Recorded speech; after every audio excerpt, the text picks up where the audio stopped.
Logo após uma palestra que eu fiz sobre suicídio, uma senhora veio me agradecer. Disse que eu tinha tirado um peso dos ombros dela. Ela teve um filho e um sobrinho que cometeram um suicídio e ela sofria muito toda vez que ela ouvia uma palestra espírita falando da situação do espírito após a morte. Quase sempre baseadas na ideia de Vale dos Suicidas, do livro da Ivone Pereira, ou então na história do Umbral, do André Luiz Nosso Lar. Há quem ainda use em palestras descrições tenebrosas como aquela do suicida da Samaritana no Céu e Inferno, em que o espírito dizia estar sentindo os vermes a corroer o seu corpo, ao qual ele se sentia ainda ligado. Ou que generalizam a partir daquela afirmação do Espírito São Luís, que diz que o espírito permanece ligado ao seu corpo pelo tempo que deveria durar sua existência aqui na Terra.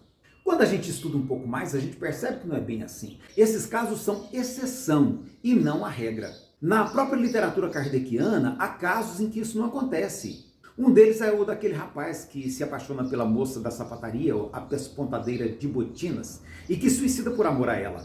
O outro é o daquela senhora que suicidou para não ser presa porque havia roubado um pão para alimentar os seus filhos que estavam passando fome. Nenhum desses espíritos denota aquele sofrimento tenebroso que a gente imagina atingir os espíritos que cometeram suicídio. Kardec fala dos muitos atenuantes que envolvem a questão do suicídio, que cada caso é único. Na questão 957, inclusive, ele diz que aquela questão de o espírito ficar preso ao corpo acontece com alguns suicidas, que a regra geral é o desapontamento. Por quê? Porque o espírito percebe que de nada adiantou tirar a vida do corpo, muitas vezes os seus problemas continuam mesmo depois da morte.